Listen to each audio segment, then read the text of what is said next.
I started in our headquarters, which is based out of Hilversum in the Netherlands, and moved to New York relatively quickly afterwards. I did that for about 9 months and then moved back to HQ to get my official visa sorted out. And in that process, Media Monks decided to open up shop here on the West Coast, and here we are. Welcome. It's so beautiful. Run me through this one more time.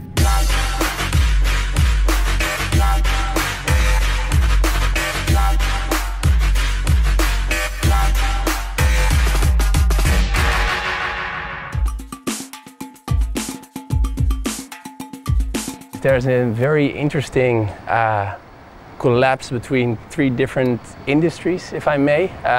Entertainment, on the one hand, then tech that flows from Silicon Valley straight into Silicon Beach, and then advertising. And Media Monks positioned themselves or ourselves in kind of that epicenter or that sweet spot of those 3 industries, which is an area full of opportunities. Most of our clients have been international advertising agencies. They have a global footprint, and we have been working with them across our other offices. So that was an easy foot in the door for us to do some work with those agencies.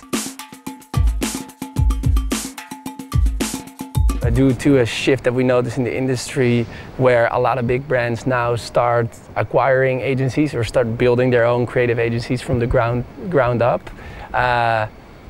made us do a lot more direct-to-brand business, simply because we're not working with external agencies but with their internal creative agencies. So through that we got connected to guys like Uber, Airbnb, Google, etc., etc.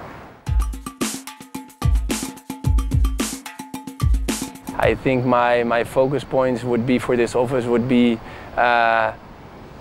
making sure we stay contextually relevant to the local market needs. We have to grow with the asks that we get from the market. And on the other hand, what I'd love to focus on and push the team for is keep producing work that is just a little bit better than everything that is out there. Not only to be the best at what we do, but also to try and push the industry and see if we can help take it up a notch. So I think where the US is very strong at is the always-on mentality. If you need something done, you can text or email, you get a response back in the same minute. It doesn't matter if it's Monday morning 9 a.m. or Sunday 3 p.m. The always-on mentality and culture is strong, and that's why things always keeps going. Where the Dutch, on the other hand, tend to be extremely efficient. So some people call it the 9-to-5 mentality. I call it efficiency. If you can do everything you have to do in 8 hours instead of 16, then I think that is a very smart way of going about your time. My take on time management, especially in the early days with Media Monks Los Angeles, was do the old school producer trick, which is just don't sleep. Now we tend to have a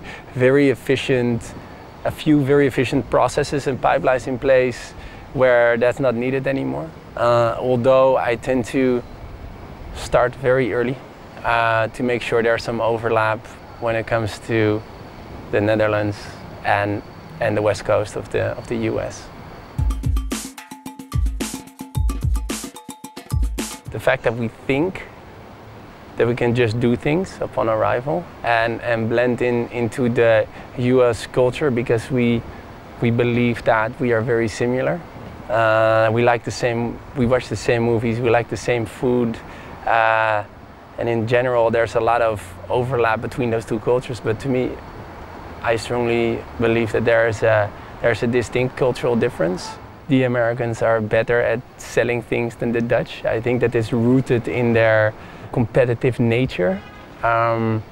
So one advice from me to the Dutch entrepreneurs when they come here would be make sure you step up your pitch game, because you're probably a few steps behind.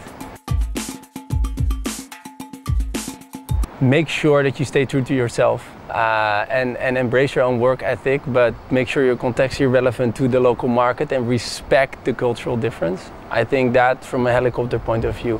From your startup level, from a corporate perspective, I would say embrace change, stay dynamic, because the industry changes rapidly, especially when you're looking at all the new technology and the toolkit that we have and we can play with, from AR to VR to mixed reality, Internet of Things, artificial intelligence, all the buzzwords, you name it. But also, even looking ahead in 12 months or 24 months from now, when we're looking at blockchain technology and smart economy and digitizing the world, there are so many things changing so rapidly. You need to stay dynamic and flexible to make sure to stay relevant. So that on a business level, and then on a personal level, step up that pitch game, because you want to be better than your competitors, and in general the level here is high. Make sure your pitch is on par and just better than anyone else.